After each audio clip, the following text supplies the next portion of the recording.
Bonjour, c'est Florian. Aujourd'hui, je vais vous faire découvrir une nouvelle astuce, comment réparer soi-même une fuite sur votre WC. Alors, comment détecter déjà une fuite potentielle? Ce que vous faites, c'est que vous mettez un peu de papier toilette juste dans le fond ici. Si ce papier toilette est imbibé d'eau, vous avez une fuite à la soupape. Donc là, il faut agir, c'est des consommations énormes qui peuvent avoir lieu. Et là, il faut résoudre le problème rapidement. Donc, deux solutions s'offrent à vous.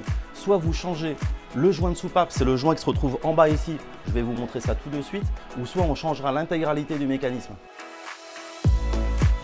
Au préalable, bien évidemment, je coupe l'eau, c'est-à-dire je ferme le robinet de chasse d'eau. Ensuite, je vais dévisser le petit bouton poussoir qui va venir tout seul, sans aucun problème. Je retire le couvercle. Donc pour changer le joint de soupape, vous prenez votre vidage et vous allez juste faire un quart de tour vers la gauche et le mécanisme vient tout seul. Ce joint de soupape, il est ici. Donc vous tirez simplement et vous récupérez le joint. Ok? Et c'est cette partie-là qu'on pourra changer.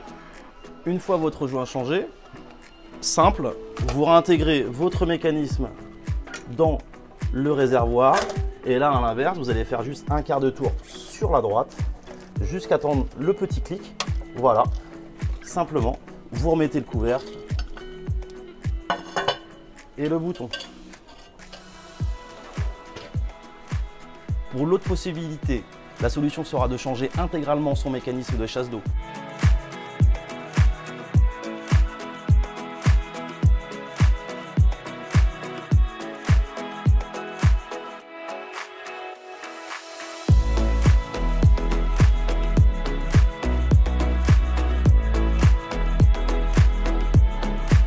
À l'intérieur de ce paquet, vous avez l'intégralité pour changer entièrement votre réservoir de chasse d'eau. Vous avez le robinet flotteur, vous allez avoir aussi également le mécanisme de soupape, même les vis de fixation qui servent à maintenir votre réservoir à la cuvette. Donc n'hésitez pas à changer complètement votre mécanisme.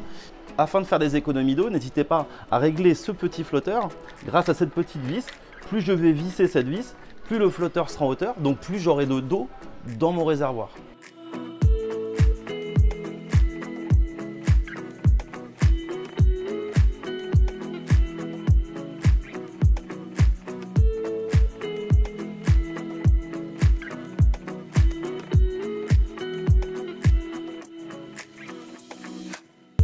Donc voilà l'ancien mécanisme qu'on a extrait en fait du réservoir.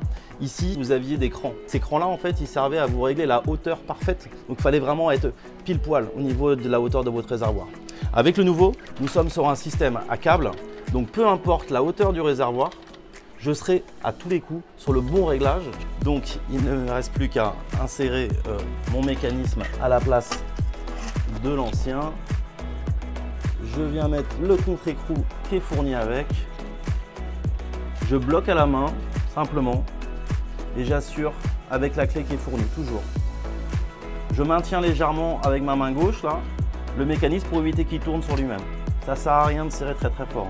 Ensuite, je vais insérer le robinet flotteur. Ce robinet flotteur, en fait, il a une alimentation latérale, mais avec celui-ci, il peut le devenir également une alimentation basse. Il suffit de dévisser en fait cet écrou-là et de l'insérer ici. Pour les anciens WC,